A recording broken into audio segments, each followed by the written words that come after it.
Hello dear future officers. उम्मीद करता हूँ आप सब लोग बहुत अच्छे होंगे। तो दोस्तों, जैसा कि आप सब लोगों को पता है कि सिविल सर्विसेज के लिए, यूपीएससी के लिए मॉडर्न हिस्ट्री का कितना इम्पोर्टेंट रोल होता है, इस बात से आप लोग बहुत अच्छे से परिचित हो। इसी परिप्रेक्ष्य में मैं आज आप लोगों के सामने एक बहुत ही इम्पोर्टेंट टॉपिक लेके आया हूँ। मॉडर्न हिस्ट्री को आप कहाँ से कवर करोगे? मॉडर्न हिस्ट्री के लिए एक इम्पॉर्टेंट सोर्स क्या हो सकता है जिस पर आप रिलाई कर सकते हो, ट्रस्ट कर सकते हो? देखो, आप सब लोगों ने, मुझे ये भी उम्मीद है कि जितने भी टॉपर्स हैं उन सब की इंटरव्यूज़ को देखा होगा और फाइनली आपने इस चीज़ का एनालिसिस किया होगा। या तो हम बिपिन चंद्रा, जो कि 12th क्लास की एनसीईआरटी है मॉडर्न हिस्ट्री के लिए, उस चीज़ को हम रेफ़र कर सकते हैं, या फिर इसके लिए हम स्पेक्ट्रम मॉडर्न इंडिया को रेफ़र कर सकते हैं। मैं अभी आपको बताऊंगा कि मॉडर्न इंडिया जो स्पेक्ट्रम है हम उसको कैसे पढ़ सकते हैं, इफ़ेक्टिवली कैसे पढ़ सकते हैं, कम टाइम में उसको हम रिवीजन कैसे कर सकते हैं और इफ़ेक्टिवली उसके नोट्स प्रिपेयर कैसे कर सकते हैं। मैं आपकी एक जो मैंने नोट्स प्रिपेयर किए हैं और जो मैंने एक एनालिसिस किया है, उस बेसिस पर मैं आपको इस चीज़ को समझाने की कोशिश करूँगा। सो मॉडर्न इंडिया स्पेक्ट्रम के प्रीवियस ईयर्स की क्वेश्चन पेपर्स को एनालिसिस करने पर हमें इस चीज़ का पता चलता है कि समथिंग 7 से 8 क्वेश्चंस हमारे मॉडर्न इंडिया से पूछे जाते हैं। बाकी एंशिएंट और मेडिवल तो वो एक अलग पार्ट है, उससे भी सब मिला करके अगर हम क्वेश्चन देखें तो समथिंग 15 के अराउंड या उससे ऊपर क्वेश्चंस एवरी ईयर पूछे जाते हैं। इवन इस ईयर भी हम अगर देखें तो पॉलिटी और हम हिस्ट्री के क्वेश्चंस को मिलाएं तो समथिंग 40% जो हमारा सिलेबस, जो हमारे क्वेश्चंस हैं पेपर्स में, वो कवर किया गया है।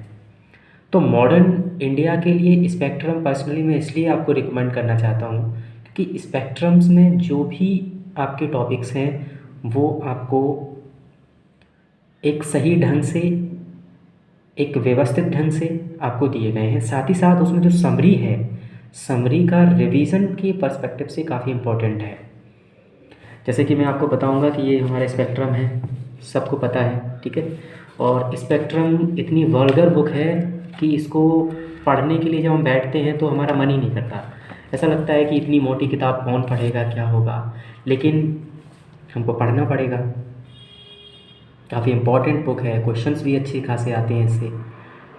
तो हमें क्या करना है कि इसकी सबसे पहले तो हमें प्रायोरिटीज़ जो चैप्टर्स हैं जहाँ से क्वेश्चंस पूछे जाते हैं, पहले आप उस चीज़ को, ये जो हमारा इंडेक्स दिया गया है पूरा, इंडेक्स को हम प्रायोरिटी करेंगे कि किस टॉपिक को, किस हमें उसकी यूनिट को ज़्यादा हमें महत्व देना है। तो स्पेक्ट्रम की जो यूनिट नंबर 8 है, यूनिट नंबर 4 है, और इसमें हमारे चैप्टर्स 8, 9 एंड चैप्टर्स आते हैं। ये चैप्टर्स हमारे सुधार आंदोलन से संबंधित हैं, सामाजिक धार्मिक सुधार आंदोलन और सुधार आंदोलनों का क्या महत्व हो सकता है, कौन कौन से हमारे जो सुधार आंदोलन में महत्वपूर्ण, जिन लोगों ने, महाविभूतियों ने जो अपना इम्पोर्टेंट रोल प्ले किया, जितने आंदोलन हुए हैं, ठीक है। तो ये सारी चीज़ें हमारे इसमें मिल जाती हैं और हम यहाँ से कवर कर सकते हैं। अब इनको हम कवर करने के लिए सबसे ज़रूरी बात ये होती है कि हम बार बार रिवीजन कैसे करें। तो रिवीजन के लिए ज़रूरी होता है नोट्स बनाना, और नोट्स बनाना अपनी अपनी कला होती है। देखो, मैंने जो नोट्स बनाए हैं उन नोट्स को केवल मैं ही पढ़ सकता हूँ। आप नोट्स बनाइए, इस हिसाब से मत बनाइए कि आप उनको एज अ ड्राइंग या फिर बहुत अच्छे से सजा के ऐसे करोगे तो फिर टाइम बहुत ज़्यादा कंज्यूमिंग होगा और कोई मतलब नहीं होगा। आप नोट्स बनाओ, अपने हिसाब से बनाओ, जो पॉइंट आपको लगते हैं पर्सनली लेवल पर, वो मैं नहीं बता सकता कि आप कौन से पॉइंट भूल जाते हो। आपको वो बेटर पता है कि आप कौन से पॉइंट भूलते हो, कौन से पॉइंट आपको पहले से पता होते हैं। तो आप उस हिसाब से उन पॉइंट्स को आप नोट्स में नोट डाउन कर सकते हो। अब दूसरी बात ये होती है, पीटी में तो इंपॉर्टेंट होता ही है, फैक्चुअल चीज़ें थोड़ी ज़्यादा पूछी जा रही हैं, लेकिन मेंस में अगर आप नोट्स प्रिपेयर करते हो तो बार बार रिवीजन से आपके दिमाग में एक स्टोरी चलती है, और जब आप इनकी नोट्स प्रिपेयर भी करो ना, तो उनको आप पूरा जो शेड्यूल होता है, मतलब उनके जो टाइमलाइन होती है, कि जैसे कि हम फॉर एग्ज़ाम्पल अगर हम बात करें कि हमारा 1757 का जो एक्ट आया, ठीक है, उसके बाद में हमारा पेट्स इंडिया एक्ट आया, उसके बाद में हमारा, ठीक है, 1791 वाला जो एक्ट आया, मतलब ये पूरा ही क्रम में होना चाहिए। अगर आप एक्ट बना रहे हो संवैधानिक, जो जितने भी प्रोग्रेसेस के बारे में आप एक्ट के बना रहे हो, तो एक एक्ट पूरा आपका एक नोट्स में होना चाहिए। जैसे कि आप 2 या 3 पेजेस में आप पूरे वो एक्ट कर लो, इससे रिवीजन में आपको काफ़ी आसानी होगी। ठीक है, मैंने भी ऐसे ही किया। अब मैं आपको सुधार आंदोलन का जो यूनिट की अगर हम बात करें, तो इसको मैंने 2 पेजेस में, मतलब ये पेजेस हैं, इस चीज़ में मैंने इन दोनों को प्रिपेयर किया है। अब इतने में ये हमारे लिए रिवीजन करना काफ़ी आसान हो जाएगा। अब इसको हम बहुत आसानी से रिवीजन कर सकते हैं। हाँ, ये हो सकता है कि इस चीज़ को अगर मैं आपको प्रोवाइड कराऊँ तो आप नहीं समझ पाओगे, क्योंकि मैंने कैसे लिखा है क्या है, लेकिन आपको नोट्स तो बनाने पड़ेंगे, क्योंकि नोट्स के बगैर आप रिवीजन नहीं कर पाओगे। आप इतनी सारी बुक्स आप पढ़ने के लिए बैठोगे तो आपके ऊपर बर्डन फील होगा, आप स्ट्रेस में आ जाओगे और फाइनली आप नहीं पढ़ पाओगे। इसलिए कोशिश करो कि आप नोट्स प्रिपेयर करो। आप जैसे कि हम लक्ष्मीकांत की बात करें, तो लक्ष्मीकांत का भी आप नोट्स बना सकते हो। ठीक है, हमने भी कुछ चीज़ें नोट्स के तौर पर प्रिपेयर की हैं, जैसे कि ये मैंने यहाँ पर, जैसे कोई टॉपिक है तो मैंने यहाँ पर पढ़ा, और कुछ इंपॉर्टेंट उसके चीज़ें हैं तो हमने पेज वाइज इसको वहाँ पर नोट कर लिया। जैसे हमें रिवीजन करना है तो हम बस इसको देखेंगे और बस निकल जाएंगे, तो हमारा रिवीजन भी हो जाएगा बहुत बेहतर, अच्छे तरीके से। ठीक है, ऐसे ही हम नितिन सिंघानिया, जो कि आर्ट एंड कल्चर के लिए काफ़ी अच्छी बुक बताई जाती है और काफ़ी टॉपर्स ने भी सजेस्ट किया है, और मैं भी उसी चीज़ को फॉलो करता हूँ।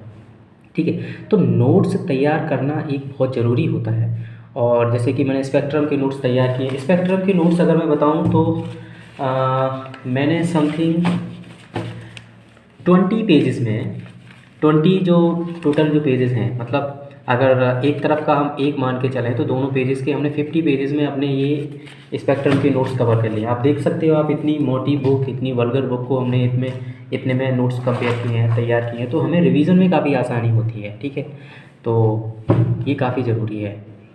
तो मैं चाहूँगा कि आप लोग नोट्स प्रिपेयर करें किसी भी चीज़ की तैयारी करने से पहले। कोई भी आप बुक अगर उठाते हो, और केवल मैं आपको फिर भी कहना चाहता हूँ कि बहुत ज़्यादा सोर्सेज पर रिलाई मत करें।